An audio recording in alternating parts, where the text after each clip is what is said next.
Welcome to the online class lecture of Professor S.K. Paul, University Department of English, BRA, Bihar University, Muzaffarpur.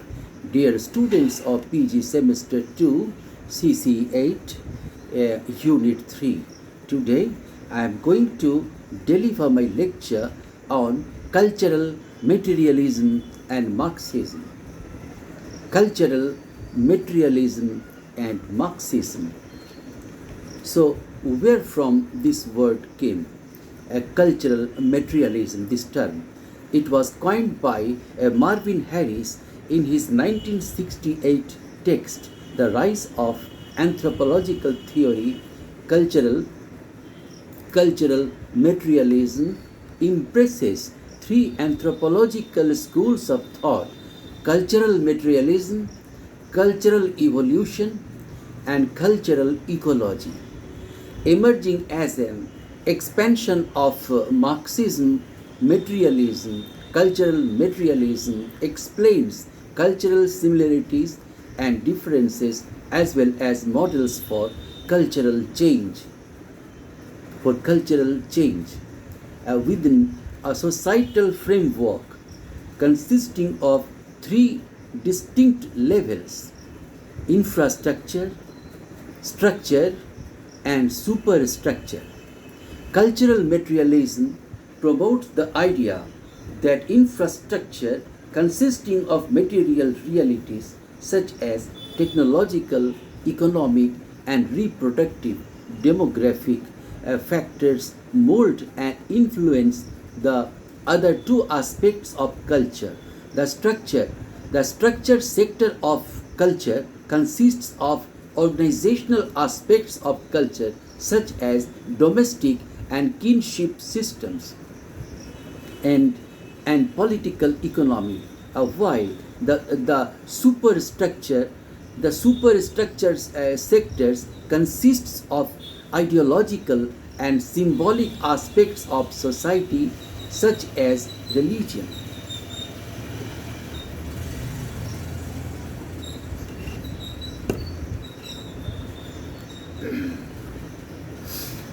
Therefore, cultural materialists believe that technological and economic aspects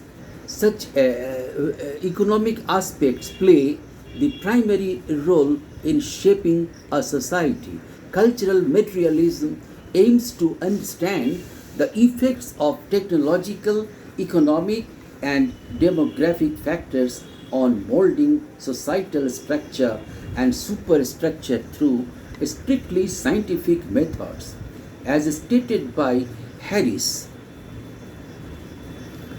cultural materialism strives to create a pan-human science of society whose findings can be accepted on logical and evidentiary grounds by the pan-human community. Cultural materialism is an expansion upon Marxist capitalism.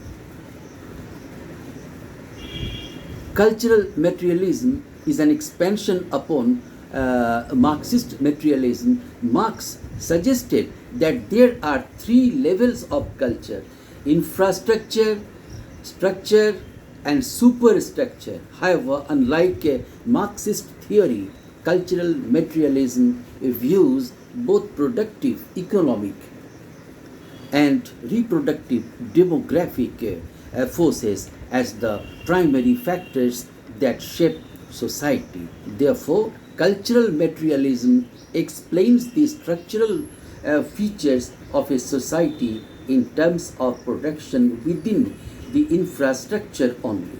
As such, demographic, environmental, and technological changes are invoked to explain cultural variation.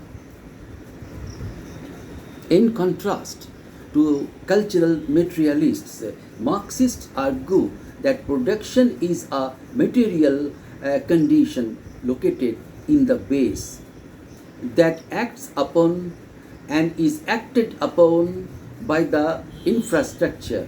Furthermore, while Marxist theory suggests that production is a material condition located in the base of society that engages in a reciprocal relationship with the societal structure, both acting and being acted upon by the infrastructure sector. Cultural materialism proposes that production lies within the infrastructure and that the infrastructure structure relationship is unidirectional. Thus, cultural materialists see the infrastructure structure relationship as being mostly in one direction, while Marxists see the relationship as reciprocal. Cultural materialism also differs from Marxism in its lack of class theory, while Marxism suggests that cultural change only benefits the ruling class. Cultural materialism addresses relations of unequal power, recognizing innovations of or changes that benefit both upper and lower classes. Despite the fact that both cultural materialism and Marxism are evolutionary in proposing that culture change results from innovations selected by society because of beneficial increases to productive capabilities. Cultural materialism does not envision a final utopian form as visualized by Marxism. It was quoted from Engels. Cultural materialistics Cultural materialists believe that all societies operate according to a model in which production and reproduction dominate. Production and reproduction dominate and determine the other sectors of culture. Priority of infrastructure effectively serving as the driving forces behind all cultural development. They propose that all non-infrastructure aspects of society are created with the purpose of benefiting societal productive and reproductive capabilities. Therefore, systems such as government, religion, law, and kinship are considered to be constructs that only exist for the sole purpose of promoting production and reproduction. Calling for empirical research and strict scientific methods in order to make accurate comparisons between separate cultures. From separate cultures, proponents of cultural materialism believe that its perspective effectively explains both intercultural variation and similarities. As such, demographic, environmental, and technological changes are invoked to explain cultural variation. Points of reaction. As with other forms of materialism, cultural materialism emerged in the late 1960s as a reaction to cultural relativism and idealism. At the time, much of anthropological thought was dominated by theorists who located cultural change in human systems of thought rather than in material conditions. That is, Durkheim and Levi-Strauss shared. Harris critiqued idealist and relativist perspectives which claimed that comparisons between cultures are non-productive and irrelevant because each culture is a product of its own dynamics. Marvin Harris argued that these approaches remove culture from its material base and place it solely within the minds of its people with their strictly emic approach. Emic approach.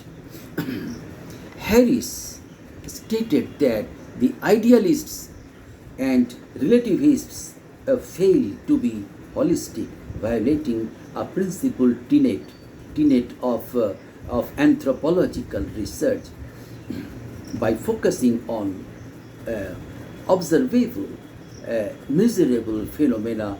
Cultural materialism presents an ethic viewed from outside of the target culture perspective of society. Leading figures dealing with cultural materialism. They were Marvin Harris, 1927, was educated at Columbia University, where he received his PhD in 1953.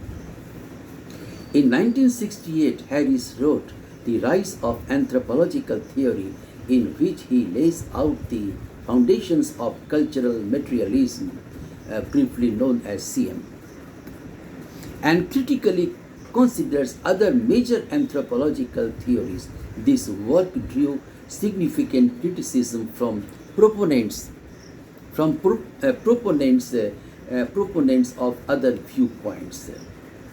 Harris studied cultural evolution using a cultural materialism research strategy. His work with India's sacred cow ideology, 1966, is seen by many as his most successful CM analysis. Here, CM means cultural materialism. CM analysis.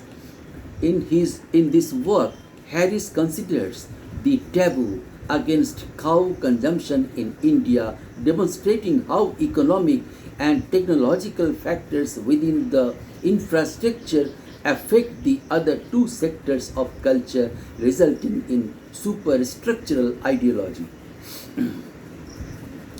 In his work, Harris shows the benefits of juxtaposing both ethic and emic perspectives in demonstrating how various phenomena which appear non-adaptive are in fact adaptive. Sorry. Harris also made a concerted effort to write for a more general audience. His 1977 work, Cannibals and Kings: The Origins of Culture, laid out in CM terms, cultural materialism, the evolutionary trajectories that lead to all features of human society, that is, population growth, technological change, ecological change. This work also represents the point at which many believe Harris and started placing too much emphasis on material conditions in explaining human society.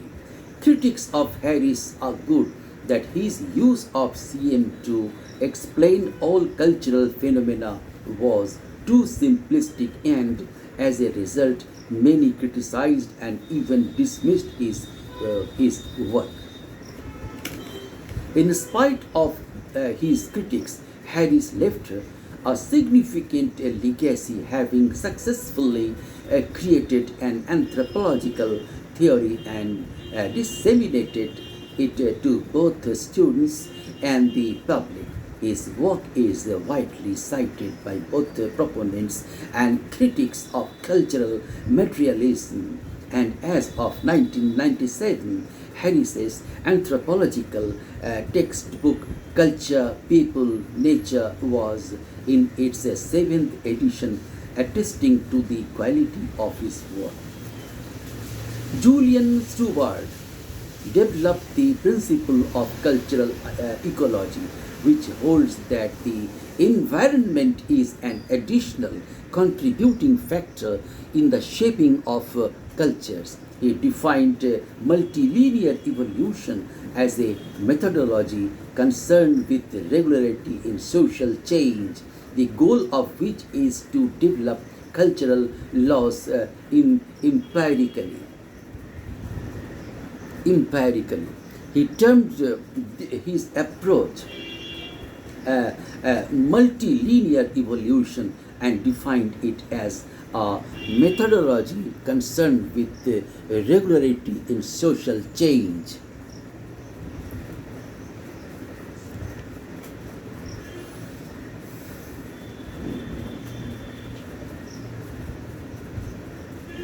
Stewart proposed that methodologically one must look for parallel developments in limited aspects of the cultures of specifically identified societies. Once parallels in development are identified, one must then look for similar causal explanations. Stewart also developed the idea of cultural types that have cross-cultural validity and show the following characteristics. First, they are made up of selected cultural elements rather than cultures as wholes. Two, these cultural elements must be selected in relationship to a problem and to a frame of reference. And thirdly, the cultural elements that are selected must have the same functional relationships in every culture fitting the type. Leslie White, from 1900 to 1975, was concerned with ecological anthropology and energy capture as a measure by which to define the complexity of a culture. He was heavily influenced by Marxian economic theory as well as Darwinian evolutionary theory. He proposed that culture, energy, technology, suggesting that culture evolves as the amount of energy harnessed per capita per year is increased, or as the efficiency of the instrumental means of putting the energy to work is increased. Energy capture is accomplished through the technological aspect of culture, so that a modification in technology could in turn lead to a greater amount of energy capture or more efficient method of energy capture, thus changing culture. In other words, we find that progress and development are effected by the improvement of the mechanical means with which energy is harnessed and put to work, as well as by increasing the amounts of energy employed. Another premise that White adopts is that the technological system plays a primary role, or it is the primary determining factor within the cultural system. White's materialistic approach is evident in the following quote: "Man as an animal species, and consequently culture as a whole, it is dependent upon the material, mechanical means of adjustment to the natural environment." R. Brian Ferguson is a professor within the Department of Anthropology at Rutgers University. Ferguson's research interests include warfare and political economy in Puerto Rico. He has published several books including Warfare, Culture and Environment, published in 1984, and Yanomami Warfare, A Political History, published in 1995. Ferguson's approach to anthropology is very similar to that of cultural materialism, but he argues that the infrastructural factors are not the only sources of culture change. Ferguson Ferguson. Instead, he argues that casual factors may exist throughout the entire socio-cultural system, including both structural and superstructural sectors. For example, Ferguson argues that Puerto Rican sugar plantations were in fact cartels politically maintained by statutes of the US Congress. Furthermore, he argued that these structural factors allowed for economic inefficiency, which ultimately led to the collapse of Puerto Rico's sugar plantations, subsequently causing hardships for all citizens. In this case, he argues that the infrastructure was affected by the structure, that is, the biological well being of citizens of Puerto Rico was affected by a wholly structural factor. Martin F. Murphy is the chairperson of the anthropology department at the University of Notre Dame. He has published widely on the subject of political organization in the Caribbean, including the book Dominican Sugar Plantations Production and Foreign Labor Integration, published in 1991. In this 1991 work, Murphy seeks to explain the use of foreign labor in sugar production as a response to material conditions such as demography and technology.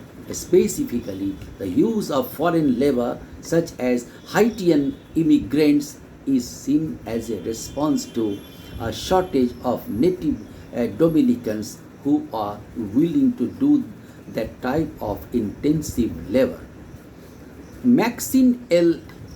Margolis is a professor of anthropology who works with Marvin Harris at the University of Florida. She has studied culture both in the United States and Brazil with a focus on gender, international migration, and anthropological ecology. Her works include Mothers and Such, Views of American Women and Why They Changed, and The Moving Frontier, Social and Economic Change in a Southern Brazilian Community. Alan Johnson currently teaches at the University of California, Los Angeles. His research applies a cultural materialism framework to economic anthropology. One of his most notable works, The Evolution of Human Societies from Foraging Group to Agrarian State, published in 1987, was co-written with the notable materialist archaeologist Timothy Earle. In this work, the authors use empirical grounds to argue that population growth is a prime cause for cultural change. Population growth leads to competition for resources among egalitarian groups, and this competition acts as a catalyst in forming new adaptive modes. Some of these new adaptive modes involve an increase in equality and the rise of stratified societies. Thus, they argue that social evolution is driven by infrastructural causes. So now, I would like to discuss here principal concepts of this cultural materialism. The first concept is that of emic, E-M-I-C, emic. This term denotes an approach to anthropological inquiry where the observer attempts to get inside the heads of the natives and learn the rules and categories of a culture in order to be able to think there and act as if they were a member of the population. For example, an emic approach might attempt to understand native Faroes Islanders, a highly descriptive system for naming geographic locations. Cultural materialism focuses on how the emics of thought and the behavior of a native population are the results of ethic processes, that is, observable phenomena. Ethic. The term denotes an approach to anthropological inquiry where the observer does not emphasize or use native rules or categories, but instead uses alien empirical categories and rules derived from the strict use of the scientific method. Quantifiable measurements such as fertility rates, kilograms of wheat per household, and average rainfall are used to understand cultural circumstances, regardless of what these measurements may mean to the individuals within the population. An example of this approach can be found in Painter and Cole's work on tribal political economy. Cultural materialism focuses on the ethics of thought and the ethics of behavior of a native population to explain cultural change. Ethic. Ethic behavioral mode of production. The ethic behavioral mode of production involves the actions of a society that satisfy the minimal requirements for subsistence. The important thing to remember here is that these actions are determined and analyzed from a scientific perspective without regard for their meaning to the members of the native society. Ethic behavioral mode of reproduction. The ethic behavioral mode of reproduction involves the actions that a society takes in order to limit detrimental increases or decreases to population.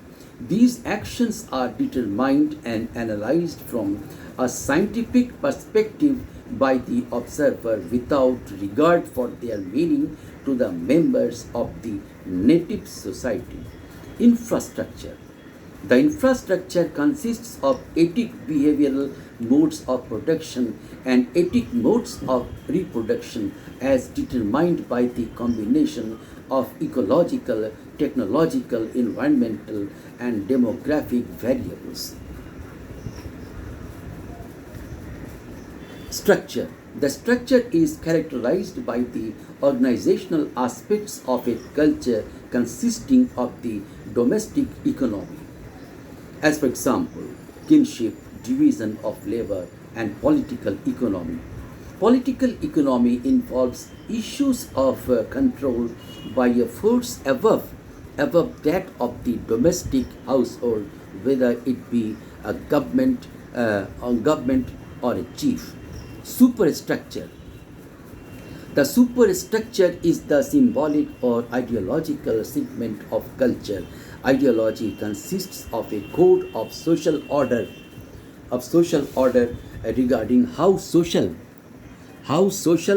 and political organization is structured. It structures the obligations and rights of all the members of society. The superstructure involves things such as ritual, taboos, and symbols. Priority of infrastructure. In Harris's words, the ethic behavioral modes of production and reproduction probabilistically determine the ethic behavioral domestic and political economy, which in turn probabilistically determine the behavioral and mental emic superstructures.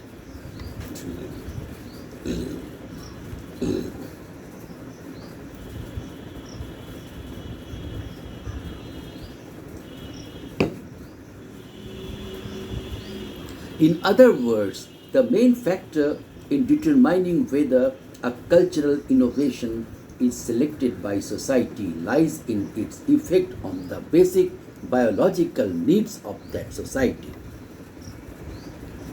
These innovations can involve a change in demographics, technological change, and or environmental change in the infrastructure. The innovations within the infrastructure will be selected by a society if they increase productive and reproductive capabilities even when they are in conflict with the structural or superstructural elements of society.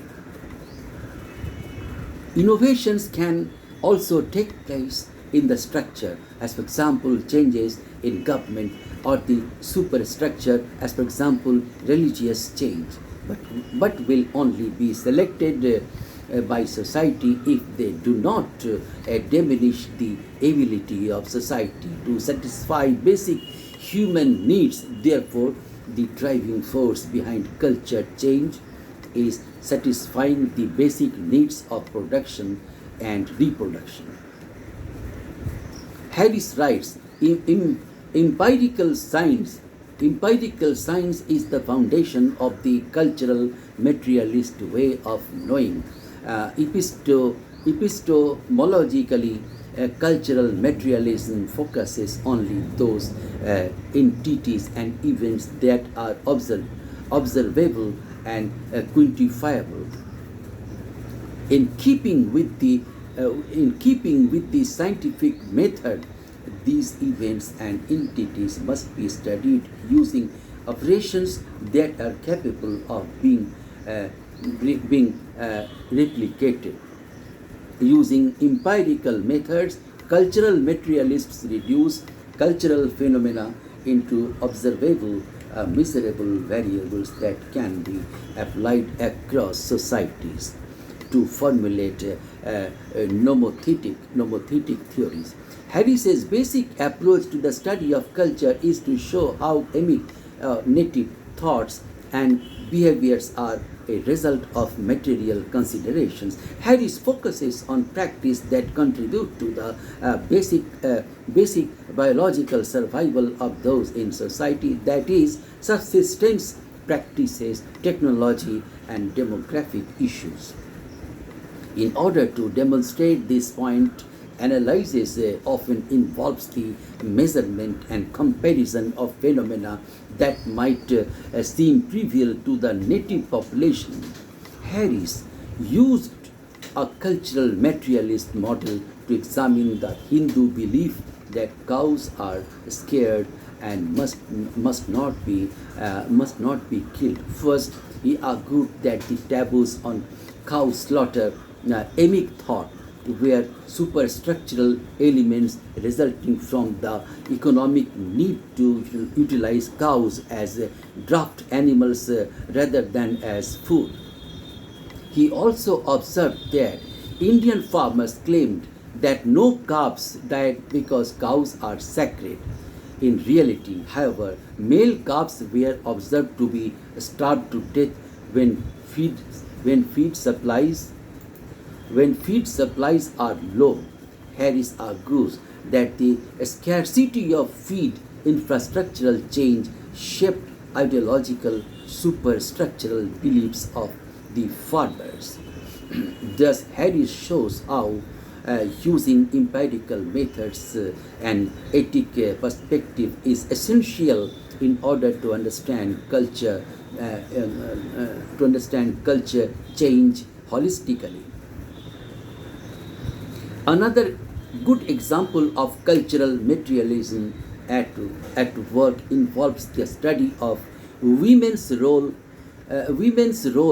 in the post-World War II United States. Maxine Margulis empirically studied this phenomena and interpreted her findings according to a classical cultural materialist model.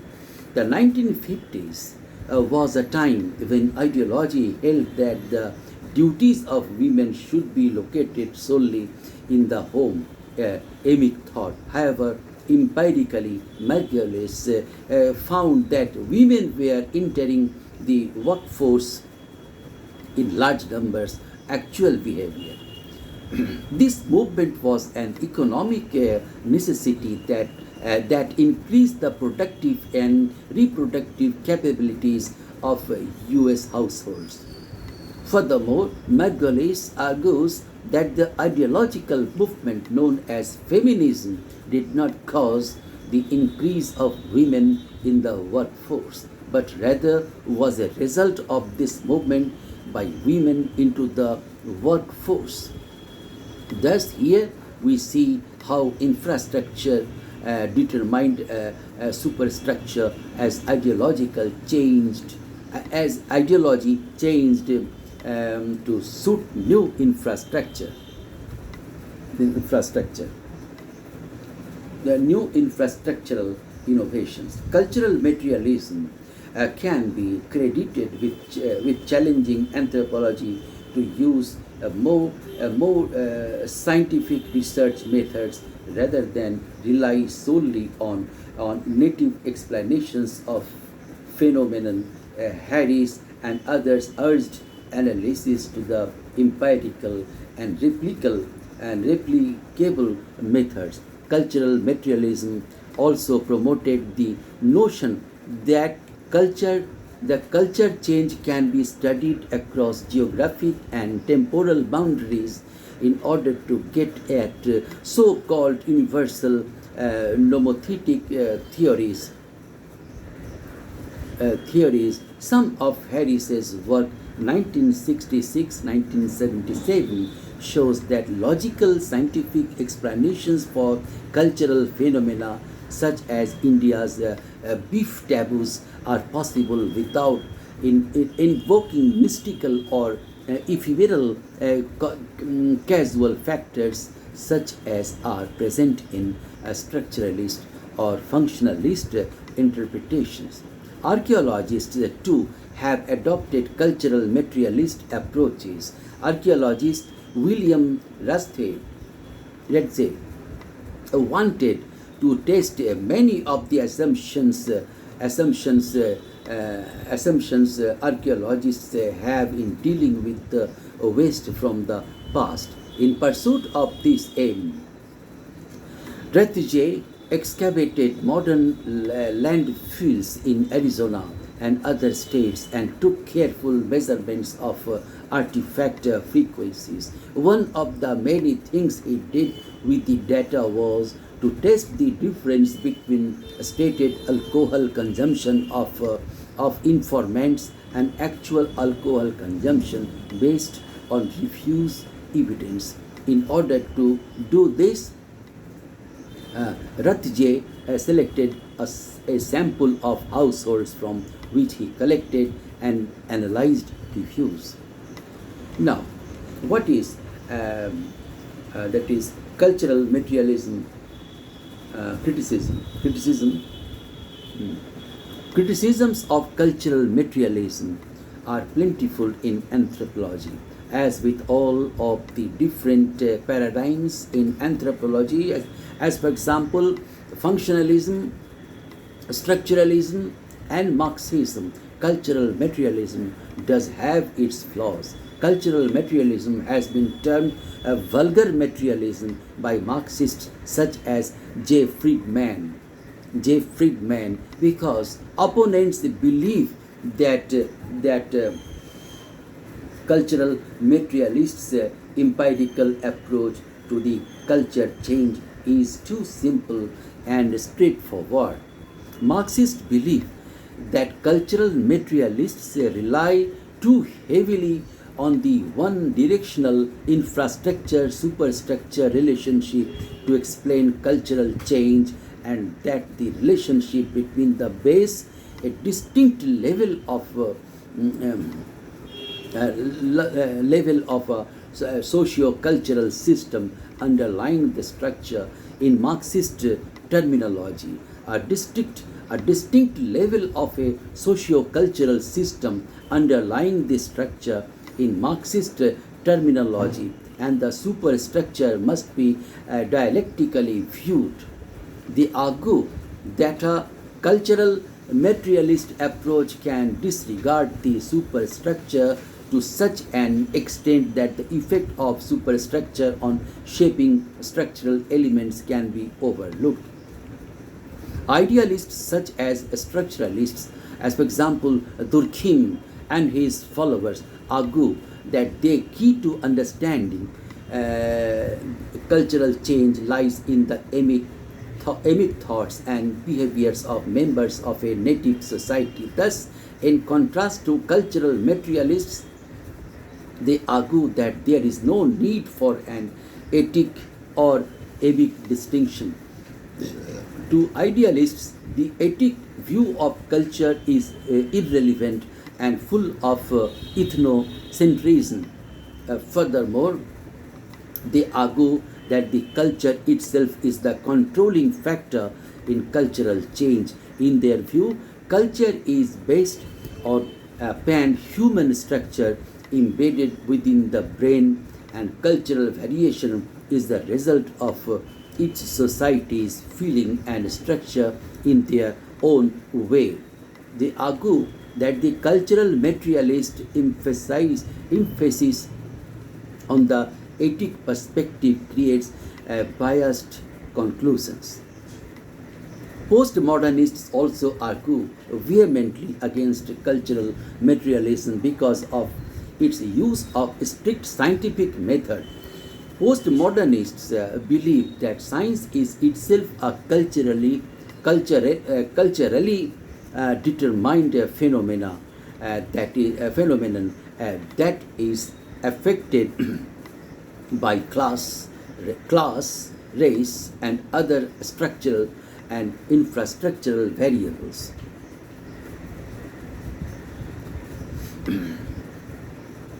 In fact, some postmodernists argue that science is a tool used by upper classes to oppress and dominate lower classes. Thus, postmodernists argue that the use of any science is useless in studying culture, and that culture should be studied using particularism and relativism. This is a direct attack on cultural materialism with its objective studies and cross-cultural comparisons. Cultural materialism is a theory which views culture as a productive process, focusing on arts such as literature. Within the culture, art is translated as a social use of material means of production. The concept of literature is seen as a social development which, according to Williams, only truly developed between the 18th and 19th century within our culture. The critic explains in his essay Culture is a ordinary. A culture is a whole way of life, and the arts are part of a social organization with economic change clearly radically affects. I hope to explore Williams' theories regarding cultural materialism, the link that functions between capitalism and literature, and how it situates literature socially and economically in order to support his theories, as well as Emily Bronte's novel Wuthering Heights may be discussed here, focusing both internally on its hegemonic class system and portrayal of literature within the novel. I am also going to explore the novel externally and how the book is, as well as literature as a whole. Wuthering Heights was published in 1847 during a time of structural social change, and coincidentally 4 months before Marx and Engel's book, The Communist Manifesto, came out. The book acted as a reaction during a time when social fellowships had been obstructed by the Industrial Revolution. A new class that existed between the aristocracy and the working class emerged, the bourgeois, a hegemonic capitalistic framework used previously by the aristocracy existed as an industrial template for the new class, outlining an ideological way of life. However, within the middle classes, newfound materialism, they separated themselves from association with the working class to order to gain more land, voting rights through the 1832 Reform Act and a substantial amount of money. This social change affected literature, as Williams notes. Periods of major transition between social systems are commonly marked by the emergence of radically new forms of literature.